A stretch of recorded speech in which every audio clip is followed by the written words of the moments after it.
Hola amigos y bienvenidos a nuestra primera edición del 2018. Quiero desearles un feliz año a toda mi preciosa audiencia y que el amor y la paz de nuestro amado Jesús esté siempre presente en su hogar y que su sabiduría los dirija siempre en el camino de la verdad y la vida eterna. A finales del 2017 tomamos una pausa del tema sobre las dificultades en la Biblia para enfocarnos en la Navidad y en el amor que Jesús tiene hacia cada uno de nosotros. Hoy vamos a regresar con el último segmento, que es el número 6, sobre las dificultades en la Biblia. Y si es la primera vez que me escucha o si necesita repasar el material que ya hemos estudiado en esta serie, pueden visitar mi página en Facebook, Apologética con Marta, o mi página en línea, apologeticaconmarta.org, y en el enlace de programas radiales en archivo encontrarán todos los programas que hemos transmitido por la radio.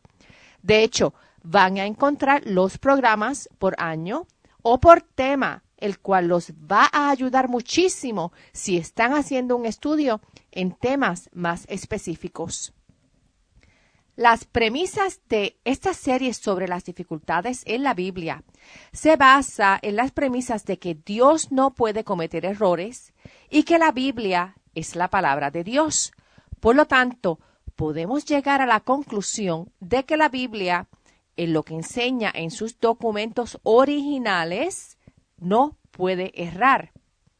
Siendo la Biblia la palabra de un Dios que no comete errores, esa palabra no puede tener errores.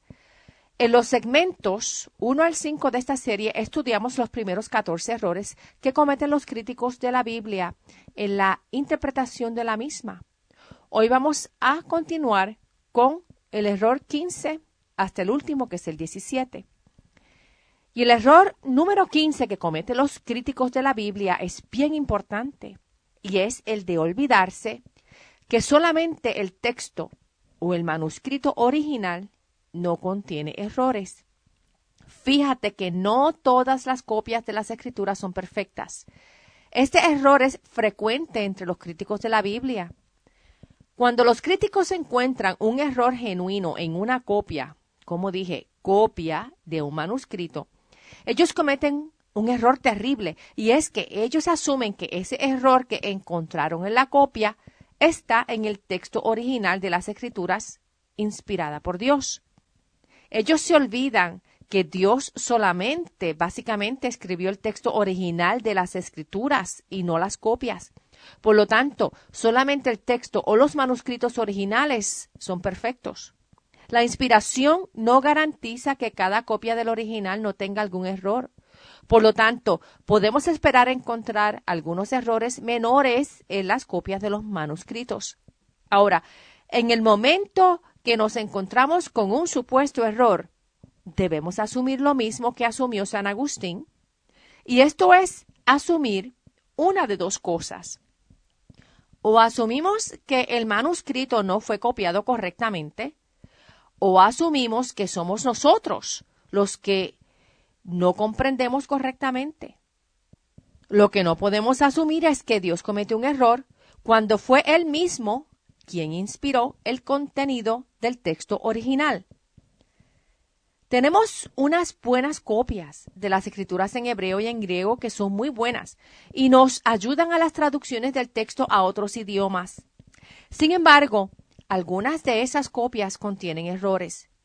Un ejemplo es en 2 de Reyes 8, en el verso 26, que encontramos que la edad del rey Ocosías era de 22 años cuando él comenzó a reinar.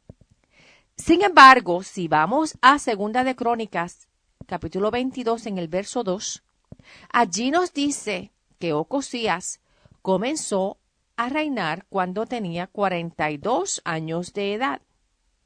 Uno puede darse cuenta que la copia de Crónicas contiene un error, porque Ocosías no podía tener 42 años de edad, ya que él hubiese sido más viejo que su propio padre, lo que es imposible.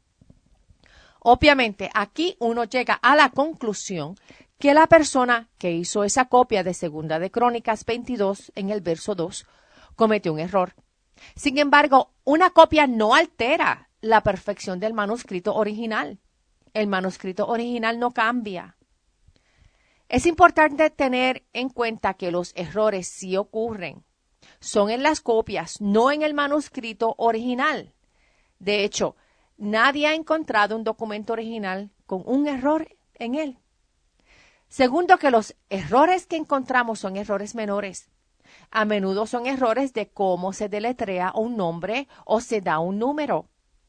Sin embargo, ningún error afecta alguna doctrina de la fe cristiana.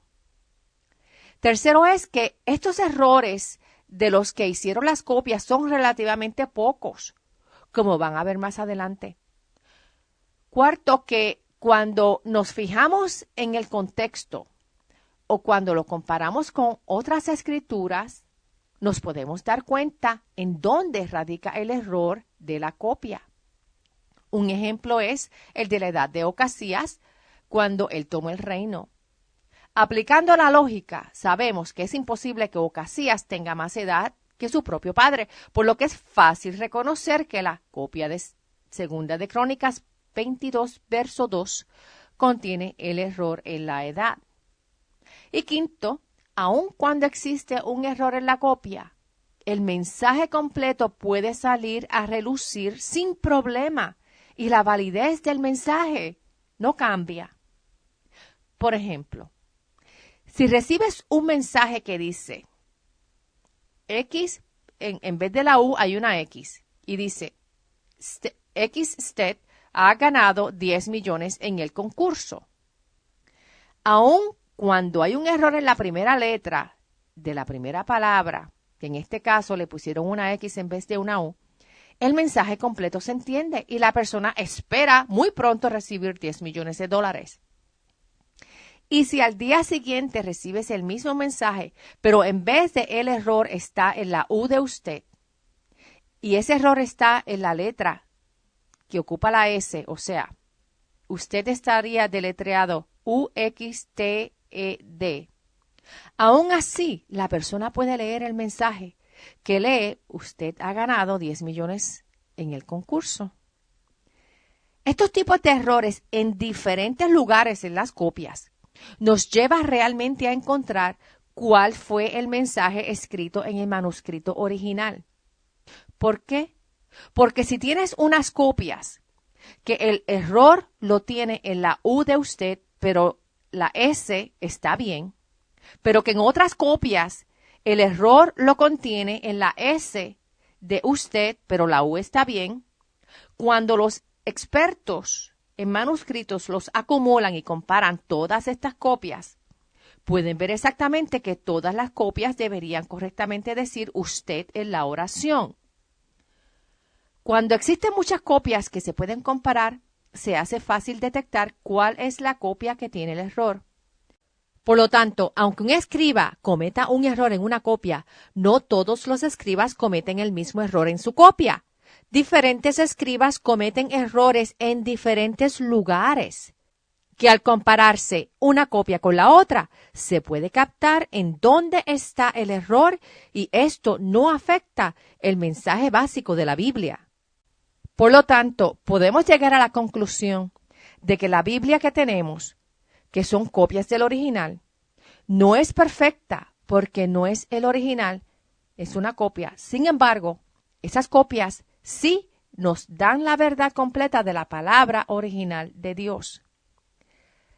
De hecho, Dios en su sabiduría, al pasar el tiempo y al existir varias copias de los manuscritos bíblicos originales, Dios permitió que esos manuscritos originales se ocultaran o que fuesen destruidos. No se sabe en dónde están los originales, no se sabe qué pasó con ellos. Pero si alguien tiene el original, dos cosas hubieran podido suceder. Una, que esa persona puede intencionalmente cambiar el original y cambiar la doctrina que originalmente Dios nos dio en su palabra. Ahora, como tenemos muchas copias disponibles, podemos compararlas y ver exactamente la localización del cambio o del error. Esto en realidad funciona como una póliza de seguro que Dios nos dio para poder detectar las copias que han sido corruptas por error, sea por un descuido o sea intencionalmente. La otra cosa que hubiera podido suceder es que si esos manuscritos estuviesen en existencia, los originales, se hubiese podido tomar como un artículo de adoración, en vez de ser Dios mismo quien dio esa revelación, quien recibe la adoración.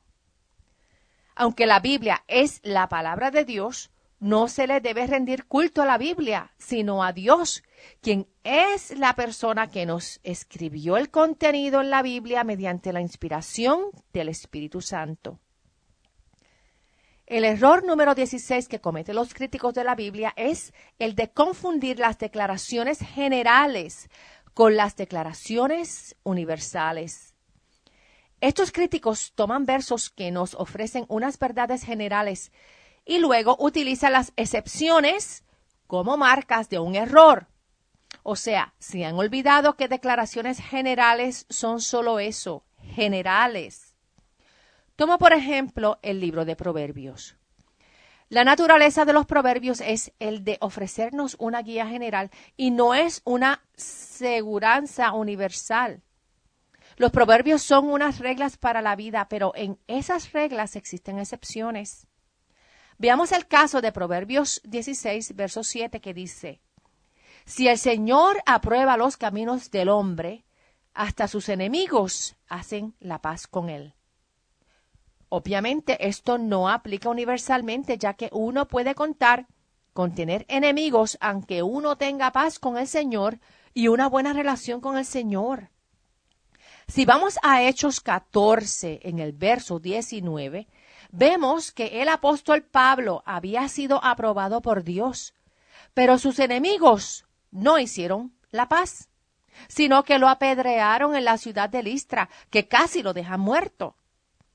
Jesús mismo fue aprobado por Dios Padre y sus enemigos lo crucificaron. Como vemos, es una verdad general que una persona que actúa de manera que complace a Dios puede minimizar el antagonismo que recibe de sus enemigos. Otro ejemplo lo tenemos en Proverbios 22 en el verso 6. Muchos de ustedes están familiarizados con ese proverbio que dice: enseña al niño a seguir fielmente su camino, y aunque llegue a anciano, no se apartará de él. ¿Cuántos tienen hijos pródigos? Que tienen hijos que se han criado con el conocimiento de Dios y luego se apartan del Señor, llevándonos a una vida de oración aún más intensa por nuestros hijos. La Biblia también nos ofrece ejemplos de personas dedicadas a Dios, pero que sus hijos tomaron otro camino. Ellos incluyen a Job y al rey David. Este proverbio no contradice la experiencia humana, ya que este proverbio es un principio general que aplica de manera general, pero que permite excepciones. Los humanos no somos robots que operan de una forma automática. Somos individuos con libre albedrío que respondemos en libertad al llamado de Dios y respondemos individualmente a la oferta de salvación a la vida eterna. Al no ser robots que se pueden controlar completamente, no existe una garantía. Sin embargo, si una persona se acoge a esas verdades en los proverbios como una guía general en la vida, su vida va a ser conducida con más sabiduría, evitará caer en situaciones destructivas y podrá llevar una vida moral que se asemeja más a la santidad de Dios. Esa sabiduría viene a ser un pilar que mantiene a uno anclado en la verdad y que a la larga, esos que se han perdido en el camino pueden mirar atrás y caminar de regreso hacia ese pilar anclado en la verdad y desear tomar refugio en él. Una persona que está pasando por momentos difíciles y está perdida no necesita la ayuda de una persona que está más perdida que uno. Necesita la ayuda de una persona anclada en la verdad y anclada en la sabiduría de Dios. Sin embargo, como dice el proverbio, algunas personas van a tomarle la mano al sabio y van a echar adelante poco a poco, y otros van a rechazar sabiduría y continuar buscando solucionar sus problemas sin sabiduría, y van a pasar más trabajo. Se van a quedar estancados o van a continuar echando hacia atrás. Como vimos en los ejemplos anteriores, es un error asumir que la sabiduría de un proverbio es siempre una verdad que se aplica universalmente sin excepción. Un proverbio ofrece sabiduría que es una guía general, pero no es una ley universal obligatoria sobre toda persona. Cuando la Biblia nos dice en Levítico 11, en el verso 45, que seamos santos, porque Dios es santo, eso sí aplica a todos los seres humanos en todo el mundo, sin excepción. Los atributos de santidad, de benevolencia, de amor, de verdad y de justicia tienen su fundamento en la naturaleza de Dios, quien es el mismo ayer, hoy y siempre. Estos atributos de Dios no cambian. En estos atributos de Dios no hay excepción, y como personas creadas a la imagen de Dios, Dios nos llama a vivir con esos mismos atributos morales. Siempre debemos desear la santidad de Dios en nuestras vidas. Siempre debemos ser benevolentes. Siempre debemos amar. Siempre debemos buscar la verdad. Y siempre debemos practicar la justicia. Ahora, la sabiduría de Dios que encontramos en los proverbios son una guía para la vida, pero permite algunas excepciones. El último error que vamos a presentar en esta serie y que cometen los críticos de la Biblia es que los críticos se olvidan que la revelación más reciente sustituye o reemplaza la revelación anterior. Estos críticos se olvidan que la Biblia presenta una revelación progresiva. Dios no reveló todo lo que debemos saber de un cantazo en el libro de Génesis. Dios tampoco estableció las mismas condiciones para todas las épocas. Algunas revelaciones recientes reemplazan revelación anterior. Esto no significa que Dios cometió un error. En el principio, Dios puso a prueba a la raza humana al prohibirles que tomaran de la fruta de un árbol en específico en el jardín del Edén. Ya esto no está en efecto, pero la revelación corriente no contradice esa revelación anterior. Lo mismo con la revelación de Dios en la ley mosaica de ordenar el sacrificio de un animal para el perdón de los pecados. Esa revelación ha sido sustituida por el sacrificio de Jesús en la cruz para el perdón de los pecados y no es necesario hacer más sacrificio de animales. Hebreos 10, versos 11 al 14 dice: todo sacerdote ministra día tras día y una y otra vez ofrece los mismos sacrificios, los cuales nunca pueden quitar los pecados. Pero Cristo, después de ofrecer una sola vez un solo sacrificio por los pecados, para siempre se sentó a la derecha de Dios. Y de ahí en adelante está en espera de que sus enemigos sean puestos por estrado de sus pies. Él, por medio de una sola ofrenda, hizo perfectos para siempre a los santificados. El sacrificio de animales era una sombra del sacrificio con un valor eterno mediante Jesús. Ahora, Dios no cambia mandamientos que tienen que ver con su naturaleza, que no cambia. Dios es amor y Él no puede ordenarnos a que lo odiemos o que odiemos a otras personas. Dios tampoco puede ordenarnos a llevar a cabo algo que sea ilógico. Por ejemplo, Dios no nos puede decir que ofrezcamos un sacrificio y que no ofrezcamos un sacrificio para el perdón de los pecados a la misma vez y en el mismo sentido. El sacrificio de animales para el perdón de pecados era válido en un sentido en el Antiguo Testamento. Pero en el Nuevo Testamento Dios nos dio una revelación. Dios reveló que ya ese rito no tenía efecto porque Jesús cumplió con el sacrificio para todos. Y con efecto desde el principio de la creación del mundo, hasta que Él haga todas las cosas nuevas.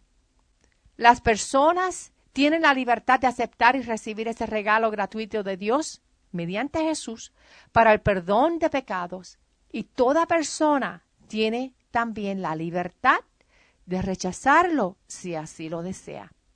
Dios no se contradice en la Biblia, sino que al cabo del tiempo, según las personas interactuaban con Dios, Dios fue revelando su plan eterno a la humanidad mediante los 40 autores de los manuscritos originales de la Biblia.